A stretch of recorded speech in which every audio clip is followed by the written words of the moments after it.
All right, so you got the Godox 24x24 softbox umbrella. I'm begging you, watch this video before you try to fold it. Otherwise, your softbox will end up looking like this, which is no good. My name is David. I'm at WeatheringtonPhoto.com, and in this video, I'm going to show you how to fold up this contraption. Not this one, but actually this one. I got a new one because I wrecked this one. I think technically it'll still work, but it looks hideous. And it looks worse unfolded and on a stand, you can see. Very miscombobulated or whatever. So anyway, I'm gonna show you how to fold it so that doesn't happen to you. Good thing about it is it does fit in this neat little bag. Even dismembered like that, it'll still fit in here. It just looks hideous.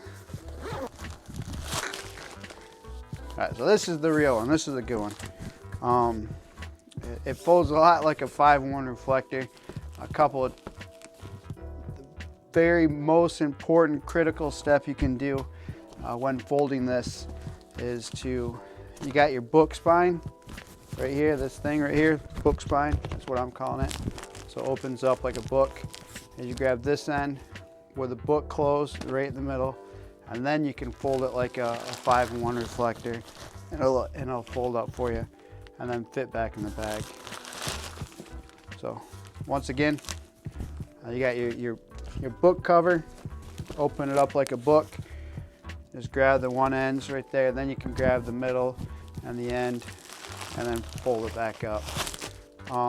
If you grab it anywhere else, this is not the book end of it, it's just the third corner. If you grab that end, you will destroy it. I promise you, that's how it'll do it. The website said you can fold it back into place. I've tried, I can't do it. So I bought a new one. Anyway, third time, that book spine, grab the middle, or grab the covers like closing a book, and then you can close it. And then, oops, of course, I'll fold it back up and put it back in the pouch. I'm gonna flop that open while I say goodbye. All right, once again, my name is David. Thank you for watching this video. Hopefully you watched the video before you wrecked it like I did. Let me know in the comments below. Did you have a hard time folding this goofy thing? And if you did, hopefully I helped you. Let me know, do you like this softbox as well? It's not really one of my favorites. In fact, I don't use it very often, but it is very portable, which is nice. All right, so thank you for watching. I'll see you guys next time.